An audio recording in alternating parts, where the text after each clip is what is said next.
Então, Gálatas capítulo 1 diz: Paulo, apóstolo, não da parte dos homens, nem por homem algum, mas por Jesus Cristo e por Deus Pai, que o ressuscitou dos mortos, e todos os irmãos que estão comigo às igrejas da Galácia. Graça e paz da parte de Deus Pai e da de nosso Senhor Jesus Cristo. Amém. Você pode sentar. Nós vamos caminhar um pouquinho mais. Gálatas. Essas cartas de Paulo, elas têm um nome quando Paulo está escrevendo para determinado povo, né? Por exemplo, escreveu para a igreja que estava em Roma, aí ficou aos romanos. Aqui Gálatas, que tinha uma igreja num lugar chamado Galácia. Coríntios era uma cidade, Coríntios. Então Paulo, quando escrevia, o título acabou, não sabemos se Paulo pôs esse título, mas as gráficas estão aí sustentando esse título há 2000 anos. Então, Paulo, quando escreve aqui aos Gálatas, ele começa com algo que me chamou a atenção há alguns anos atrás. E é por isso, irmão, que eu digo redundantemente: você é testemunha. E até os meus inimigos são obrigados a admitirem que eu aconselho a ler a Bíblia. Isso aí não tem jeito. Amém? Até os meus inimigos têm que admitir isso, mesmo quem não gosta de mim. Então é por isso, irmão, que eu aqui redundantemente digo: irmão, leia a Bíblia, estude, medita, gasta, vamos assim dizer, tempo sobre a Escritura. Porque quando você está ali no convívio com a Escritura, você está dando a chance do Espírito Santo te falar coisas da Escritura.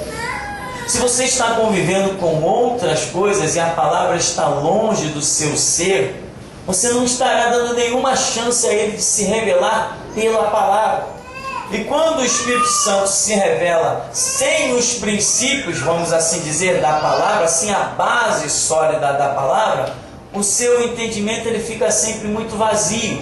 Você começa a ter uma noção vaga de Deus. Mas quando está escrito aqui, é diferente. Por que nós aqui cremos num Deus que é além da própria Escritura?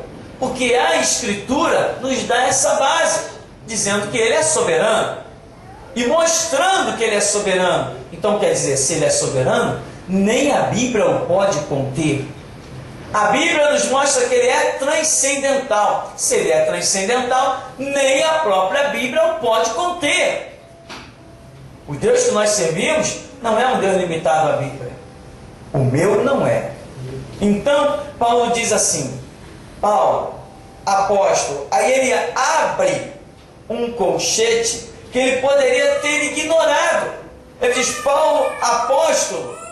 Aí depois ele podia dizer, a todos os irmãos que estão, e todos os irmãos que estão comigo, as igrejas da Galácia, e poderia apresentar saudação. Mas ele faz questão de dizer aos Gálatas, dentro do parênteses, que ele é um apóstolo, mas não da parte dos homens, nem por homem algum, mas por Jesus Cristo e por Deus Pai, que o ressuscitou dos mortos.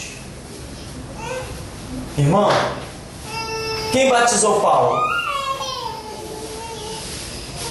Ananias. Acredita-se, né, Paulo? Ananias batizou Paulo, não foi isso? Quem orou por Paulo e ele voltou a enxergar? Ananias, não é esse o nome do homem? Quem apresentou Paulo ao meio dos irmãos? Ananias. Você tem que entender que todos nós somos elos na mão de Deus. Mas quem faz a obra é Deus. A glória é dele. Por quê? Porque na verdade quem faz a obra é ele. Paulo diz assim, não da parte dos homens, nem por homem algum, nem por homem algum. Eu sou apóstolo e não sou da parte de homens, e não sou apóstolo por homem algum, mas por Jesus Cristo e por Deus Pai que o ressuscitou dos mortos. Irmão, eu sei, claro que eu sei, que eu tenho sido importante na vida de muita gente. Eu sei que tem pessoas que enquanto viverem não vão esquecer o meu nome como servo de Deus. Eu sei disso, claro que eu sei. Assim como eu trago na minha memória homens de Deus que eu conheci, que não esqueço, e que muitas vezes, ministrando no dia a dia, eu conto experiências desses homens, falo no nome deles, porque são pessoas que são elos muito importantes. Agora, quando nós olhamos para trás e vemos esses elos importantes, temos que saber que é um grão de areia na palma de Jesus Cristo. Porque, na verdade, quem faz a poderosa obra nas nossas vidas é Ele, o Todo-Poderoso. Não existe obra feita dentro dos limites da igreja. Você não será nada se você se limitar a cultuar um Deus das quatro paredes da igreja. Eu vou para a igreja receber uma revelação. Não faz isso não. Vai lá como Ele ensina na palavra, vai para a intimidade do teu quarto e receba uma revelação. Não é assim que está escrito? Então, não é isso que diz na Escritura? Então a igreja vai te apontar se a igreja é verdadeira, ela te aponta a Escritura. Se a igreja é falsa, ela vai te mostrar um monte de coisas. O cajado de Arão, a palmeira ungida, o cinto ungido. Vai te apresentar um político no púlpito. Se a igreja é falsa, ela te apresenta um monte de coisa. Mas se a igreja é verdadeira, ela só tem uma coisa para te apresentar: a palavra de Deus. Não tem mais nada. Mais nada. Paulo está dizendo: não é na parte de homens que eu sou apóstolo, nem por homem algum. Ou seja, Ananias, nós sabemos que foi um homem importantíssimo. Jesus deu a Paulo uma visão. Jesus vai e se manifesta para Ananias e diz assim: Ananias, vai lá na rua chamada à direita, tem um homem assim, tal. Ananias treme e diz: mas Senhor, é esse homem? Assassino, terrível, a terra treme só de ouvir o nome desse homem. O Senhor está me mandando lá? Ananias, vai, porque isso aí já é um vaso transformado. Eu vou lhe mostrar o quanto ele tem que padecer pelo meu nome. Ananias, vai lá, porque também tem o seguinte: em uma visão que eu já dei para ele, ele viu entrar um homem chamado Ananias, que orou por ele, ele voltou a enxergar, ele viu você entrar já trabalhei. Ananias, vai lá, já fiz a obra todinha. Irmão, Ananias foi um elo poderoso, não foi? Mas Paulo salta esse elo poderoso e vai para Cristo. Tudo que eu sou, tudo que eu tenho, vem do Senhor. É a visão de Paulo. Ou seja, na base da tua história não tem homens, tem Deus. Por mais importante que os homens sejam, às vezes o carisma, às vezes o cativar. Irmão, se um dia isso aqui tiver que ser demolido, eu tenho casa à vontade para morar, com toda certeza. Se eu tiver qualquer dificuldade, bater na porta de qualquer dos irmãos, eu sei que estarão prontos a me atender. Isso faz parte de um elo de amor de irmão cristão. Mas eu não sou a base da tua vida, ela é Cristo. Porque Paulo diz: nenhum fundamento pode ser posto além do que já está, o qual é Jesus Cristo. Então, meu irmão, a minha missão, ela é completa se você se desvencilhar de mim. Se você pegar carona nas asas dos ventos e dos serafins e ir para onde a Bíblia te levar, a Deus te levar, porque Jesus falou que o que é nascido do Espírito não sabe de onde vem, não sabe para onde vai. É assim que você tem que ser. Guiado pelo Espírito. Porque um dia, se Deus quiser, eu vou morrer. Às vezes eu olho para o tempo da minha vida e eu digo: mas meu Deus, mas está faltando tanto. Acredite, irmão, não é piada, não. Não é piada, eu estou falando sério para você. Porque eu sei o tempo da minha partida. Eu digo, mas falta tanto. Mas seja como for, um dia eu vou morrer. E outras pessoas, não mais vocês. Quando tiver no final da minha partida, esse ministério aqui, talvez se tiver um dos que hoje aqui estão, já estará todo renovado. Porque Deus vai dirigir os seus passos. Deus vai dirigir a sua vida. Você vai para outros lugares. Você tem que fazer a obra. Não vai ficar todo mundo aqui. Porque Deus tem planos, Deus tem projetos. Ou você pretende ficar aí sentado o tempo todo? Você não pode sair antes do tempo, senão é suicídio. Mas na hora certa você vai sair. Tem que sair. O objetivo do meu ministério é que você aprenda a ser guiado pelo Espírito. Esse é o objetivo. O objetivo do ministério é que você entenda que lâmpada para os teus pés e luz para o teu caminho não sou eu. É a palavra dele. Você precisa entender que a palavra de Jesus não está limitada nos meus lábios. Ela é muito mais gloriosa contigo na intimidade do teu quarto. Então Paulo, ele tem uma visão. Ele diz assim: Paulo apóstolo, mas não da parte dos homens, nem por homem algum, mas por Jesus Cristo e por Deus Pai, que o ressuscitou dos mortos. Aí ele vem com uma saudação e diz no verso 4: o qual se deu a si mesmo por nossos pecados, para nos livrar do presente século mau, segundo a vontade de Deus nosso Pai, ao qual glória para todos sempre. Amém. Veja bem que nos deu para nos livrar do presente século mau. O mundo jaz no maligno. Tá, aí seguindo, maravilha-me, Paulo aí começa a dar uma bronca lá nos da Galácia. Maravilha-me de que tão depressa passasses daquele que vos chamou a graça de Cristo para outro evangelho, o qual não é outro, mas há alguns que vos inquietam e querem transtornar o evangelho de Cristo.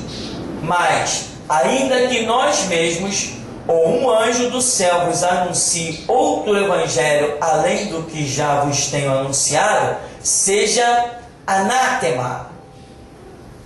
Assim como já vou-lo dissemos, agora de novo também vou-lo digo: se alguém vos anunciar outro evangelho além do que já recebeste, seja anátema. Porque persuado eu agora homens ou a Deus? Ou procuro agradar a homens? Se eu estivesse ainda agradando aos homens, não seria servo de Cristo. Primeiro falar sobre o evangelho que Paulo prega. Que muitos loucos por aí dizem que o evangelho que tem que ser pregado é o de Paulo e não o de Cristo. Principalmente um maluco chamado Miguel Ângelo. Até hoje ninguém internou aquele homem está precisando urgentemente de um sanatório. Ele diz que o evangelho que tem que ser pregado é o de Paulo, o da predestinação, e não o de Cristo. Mas Paulo aqui está dizendo que se estivesse ainda agradando aos homens, não seria servo de Cristo. Ora, se ele é servo de Cristo, então significa que ele prega o evangelho de Cristo.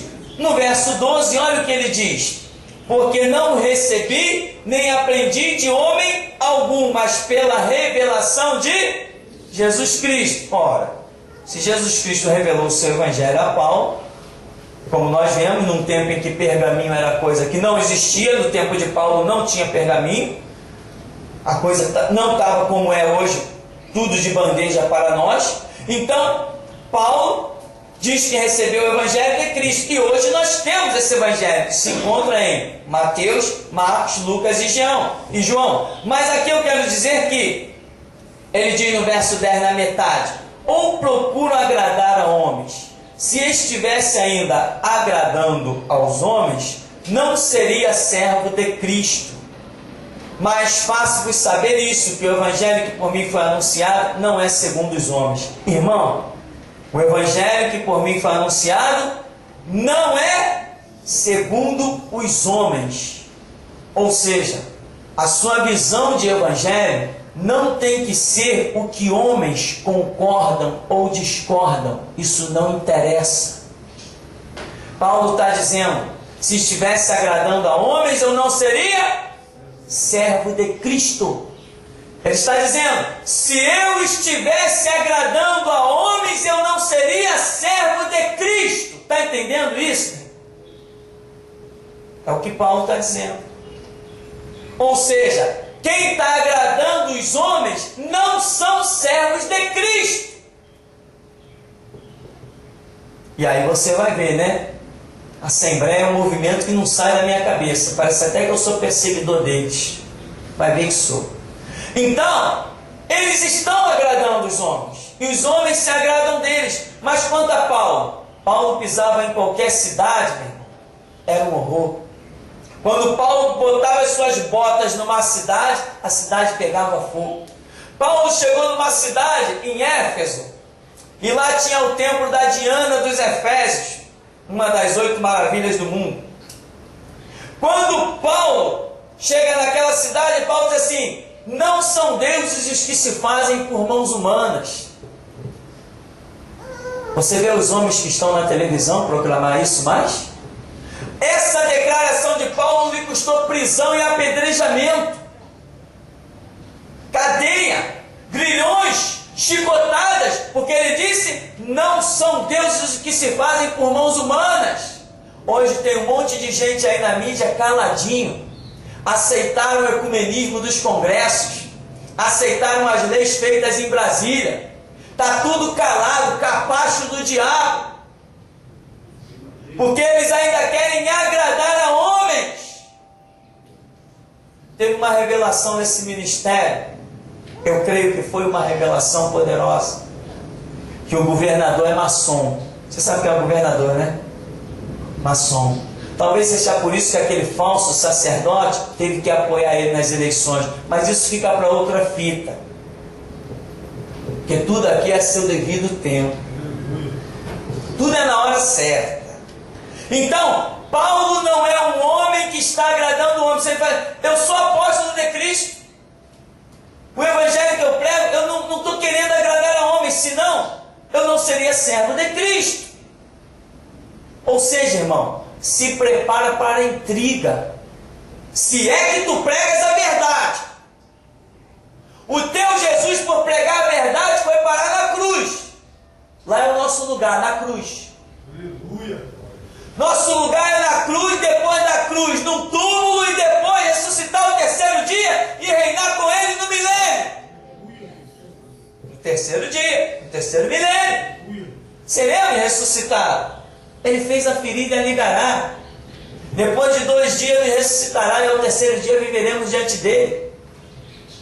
Então nosso caminho tem que ser, ele falou, ao servo cabe ser igual ao seu Senhor. Assim como ele ressurge no terceiro dia, nós ressurgiremos com ele no terceiro milênio. E como ressurgiremos? O que antes era talvez, hoje já é plena convicção. Eu vou pisar de novo nesta terra para reinar 1000 anos com Jesus. E já estou até imaginando qual vai ser o lugar onde eu vou ter que exercer o meu principado. Cidade do Rio de Janeiro. Já conheço tudo. Vai pegar fogo esse negócio. Irmão, isso não é uma piada. A igreja de Cristo, como eu sempre disse, não é todos. Eu não acredito nem que sejam todos. Posso estar errado. Posso até estar errado. Mas a igreja de Cristo voltará para reinar 1000 anos. Este século, eu creio com essa confissão eu morro. Este século, Jesus Cristo pisará no Monte das Oliveiras, implantará o seu reinado de 1000 anos, e a sua igreja retornará com ele. Aí, Paulo está dizendo, mas eu não agrado a homens. Então, meu irmão, você vai ter discordância na sua casa, vai ter discordância no seu trabalho. Sabe o que isso significa? Que você está no caminho certo. Paulo foi turbulência por onde passou, Pedro foi turbulência por onde passou. Quando foi que um governador, quando foi que um rei chamou Pedro para a mesa, se agradou de Pedro, ou se agradaram de Paulo, ou se agradaram de João? Não, os grandes homens de Deus sempre foram problemas para as autoridades, ou não foi?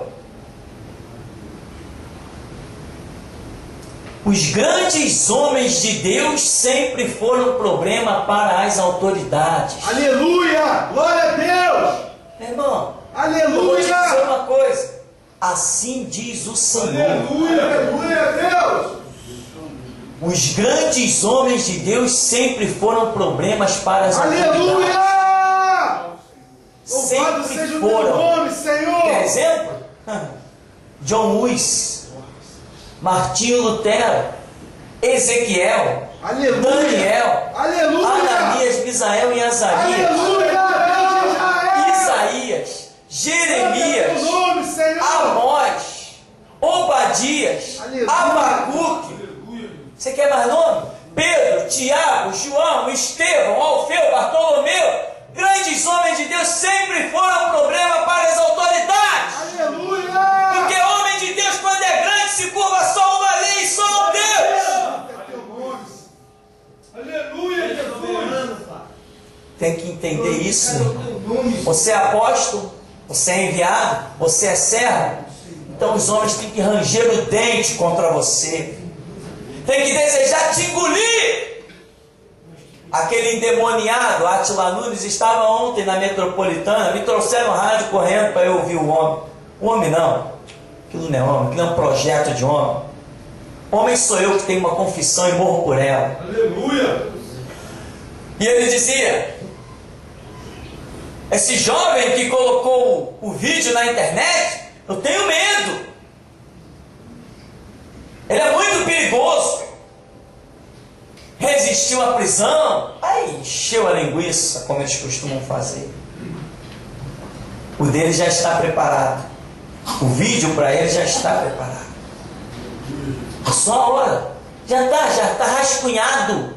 E já está concebido. Eu só espero a hora que Jesus diz: é hoje. Ele tem planos, ele tem projetos. E eu sigo os projetos dele. Ele me passa a planta, eu fico aguardando a hora de lançar os fundamentos. Aí o endemoniado lá dizia assim: eu vou comunicar. Ele é cheio de amigos, né? Ele é deputado. O Átila Nunes é deputado, tem amigo. Ele disse que ia falar com o representante do Ministério Público, porque o Afonso Henrique não pode ficar solto. Ele tem medo dele sair, pegar de mão numa faca e sair por aí fazendo alguma coisa. Vocês vão me ajudar a levar esse DVD de presente para ele em algum lugar. Vou falar diretamente aqui para essa câmera. Átila Nunes, te preocupa com Afonso Henrique, não? Ele é remido e lavado no sangue de Cristo. Você tinha que se preocupar com ele antes, quando ele era um jovem perdido. Aí sim estava arriscado ele meter uma faca na cabeça dos teus filhos. Agora ele não tem perigo, agora ele é inofensivo. Verdade, Deus. Queima ele, Deus! E é por isso, irmão, que eu não estou nem aí quando o vizinho está se sentindo chateado com a igreja, que não sei. Ele tinha que estar preocupado é quando os jovens estavam por aí, ó, traficando, fumando maconha, cheirando cocaína e botando arma na cabeça dos outros. Que ninguém tinha coragem de dizer nada para eles. Agora, porque estão orando, estão clamando, aparece um monte de valente, mas aqui não tem só sacerdote, aqui também tem homem.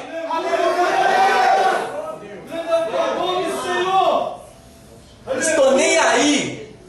Estou nem aí. E fico complemento do recado. Eu não me curvarei de palhaço feito em Brasília. Aleluia, Deus! Queima ele, Jesus! Só reconheço uma lei, se chama Bíblia. Sou crente. Aquilo é a lei do demônio. Sigo a Cristo, o Todo-Poderoso. A tua lei é verdade. E Paulo está dizendo: eu não agrado homem algum. Aleluia, Jesus. Ah, meu irmão, não queira ser o crentinho bom, não, e simpático com todo mundo. Se tu é um crente bom mesmo, tem que ter gente querendo te apunhalar. Se tu é bom, tem que ser assim. Agora, se você é um daqueles crentes fracassados, é um socialista batista, ou um político assembleiano, aí tu tem muito amigo. Cadê os amigos de Jesus Cristo? Cadê a legião de amigos de Paulo?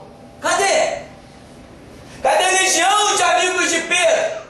Quando Pedro saía pela cidade, saía às escondidas. Por quê? Porque tinha muito mais inimigo atrás dele do que amigo para abrigá-lo. Os grandes homens de Deus sempre foram problema para as autoridades. E hoje eu sou mais um desses. Hoje eu sou um problema. Não sei o peso de um 38. Não sei o peso de um 38. Nunca disparei com aquele negócio. Não sei o cheiro de uma cocaína, não sei. Não conheço o gosto de uma maconha. E sou problema para as autoridades. Sabe por quê? Porque é a mesma coisa, meu Jesus nunca pegou em arma, nunca fumou maconha, nunca cheirou cocaína. Foi problema para as autoridades. Foi problema a tal ponto que compareceu perante Pilatos. Agora, vão me examinar e vão chegar à mesma conclusão. Não vejo mal nele. Mas mesmo assim, eu não vou abrir mão do meu Calvário. Que o homem de Deus tem que passar pelo Calvário para depois assentar-se à destra do Todo-Poderoso. E esse é o nosso caminho. Paulo está dizendo: se eu fosse agradar a homens, eu não poderia ser servo de Cristo. E ele ainda diz: mas faço-vos saber isto, que o evangelho que por mim foi anunciado não é segundo os homens, porque não recebi nem aprendi de homem algum, mas pela revelação de Jesus Cristo. Aí, irmão, eu vou dizer de novo o quanto eu sou chato, e até os meus inimigos têm que admitir que eu digo: irmão, vai para a intimidade do teu quarto. Paulo está dizendo: o que eu prego eu não recebi de homem.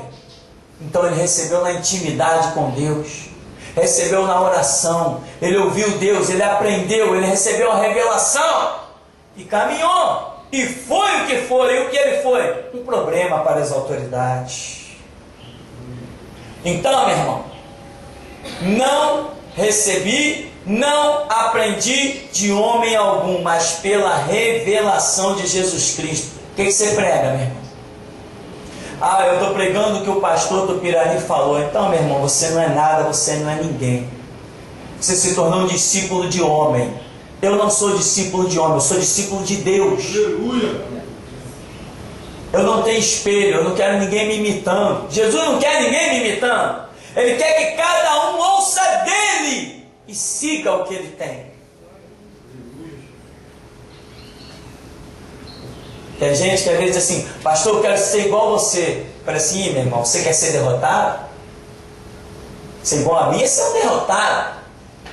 Porque quem olha para Cristo e quer ser igual a mim é ser um derrotado. Tem que olhar para Cristo. Quem olha para Cristo, meu irmão, nem me enxerga. E a Bíblia diz: olhando para Cristo Jesus, autor e consumador da fé. O camarada diz que quer ser igual a mim, é um fracassado. Comparar o olhar para Cristo com o olhar para um homem, um zero à esquerda, um pó da terra, não, nada disso. Nosso negócio é com Jesus. Então, irmão, Paulo diz: o evangelho que por mim foi anunciado não é segundo os homens, mas existe um evangelho por aí que é segundo os homens. O púlpito está rachado, é o sacerdote abraçando o político, é o sacerdote, não é só no púlpito não, lá fora também, nas redes nacionais de TV. Esse aqui, ó, esse aqui é meu amigo, esse tem palavra, esse promete e cumpre. Eu nunca vi servo do diabo prometer e cumprir nada, mas tem sacerdotes por aí que está dizendo que cumpre. E o que acontece? Eles estão mostrando um outro evangelho, porque se eles são sacerdotes e estão dando exemplo para alguém, estão mostrando um outro evangelho. Porque o Jesus que eu conheço, meu irmão, não abraça político. O meu Jesus só abraça sacerdote, político não. Nem pensar. Nem pensaram, nem pensaram. O meu Jesus não tem nada com político, ele só trata com sacerdote. Aí então, Paulo diz: porque já ouvistes qual foi antigamente a minha conduta no judaísmo, como sobremaneira perseguia a igreja de Deus e a assolava. Aí Paulo vai terminar dizendo, aqui no verso 21, depois fui para as partes da Síria, da Cilícia, e não era conhecido da vista das igrejas da Judéia que estavam em Cristo, mas somente tinha ouvido dizer: aquele que já nos perseguiu anuncia agora a fé que antes destruía, e glorificavam a Deus a respeito de mim. Isso aqui é só um recado para nós concluirmos a nossa mensagem nessa oportunidade. Só um recadinho. Não tinha ninguém mais terrível que Paulo. Quando as patas do cavalo daquele homem batiam numa cidade, meu irmão, todo mundo tremia, as ruas ficavam desertas. O homem era terrível que o próprio Ananias questionou: mas Senhor, esse daí é... Calma, Ananias, já transformei o homem. Ananias tremeu. Tem um filme que o historiador coloca Paulo entrando acompanhado por Ananias com um capuz para ninguém o reconhecer. Quando está no meio da congregação que Ananias vai apresentar Paulo, até então chamado Saulo, 2 idiomas diferentes, o que ele faz? Ele com o capuz, quando ele descobre o seu capuz, é um reboliço dentro da congregação. Gente tentando fugir, outros brigando com Ananias. Como é que tu trouxeste esse homem aqui? De tão terrível que era Paulo. Fica um recado para os poderosos da terra: vocês não são piores que Paulo. Se ele caiu do cavalo, quanto mais vocês. Aleluia. Se ele teve que se render à fé cristã, quanto mais vocês. Ou se rende, ou acaba como Herodes, comido de bicho. Esse é o decreto do Evangelho. Não tem mais, não tem misericórdia, nem tem juízo excedente. É o que é. Acabou a história. Paulo está dizendo assim: olha, eu era o mais zeloso no judaísmo, excedia a minha nação de uma maneira sobrenatural a todos os da minha idade. Eu era extremamente zeloso das tradições de meus pais. Mas ele vai dizer: eu vinha na estrada de Damasco e uma luz resplandeceu. E tem mais, meu irmão. A luz tem resplandecido todo dia, principalmente que geração Jesus Cristo foi implantada na terra. Agora, se vão dar ouvidos e cair do cavalo, ficar cego e ser restaurado, é uma coisa. Se não vão dar ouvidos e vão ser feridos pela espada do anjo e ser comido de bicho como Herodes, é outra coisa. Agora, uma coisa é certa: seja a morte ou seja a vida, a nossa parte será feita. A nossa parte será feita. Nós estamos fazendo, estamos fazendo muito bem. E que fique o recado para as autoridades deste país: deixa a igreja quieta, que a igreja segue o seu caminho. Se meter com a igreja, vai ouvir. Aleluia. Porque Jesus Cristo não tem medo de ninguém.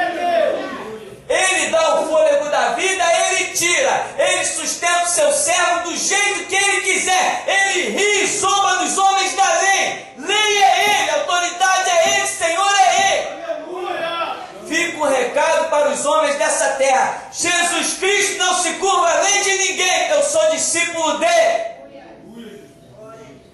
Se quiserem dar ouvidos, que deem.